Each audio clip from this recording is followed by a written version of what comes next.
चल चल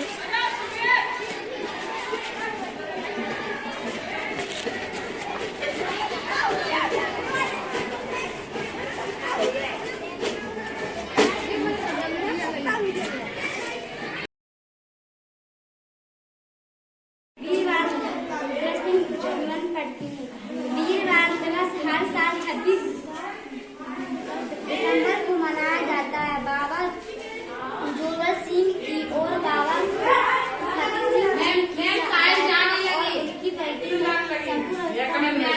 भारत सरकार के राजपत्र के अनुसार प्रधानमंत्री की वृद्ध मूर्ति के सामान 2022 में कम दिन को मानने की घोषणा की।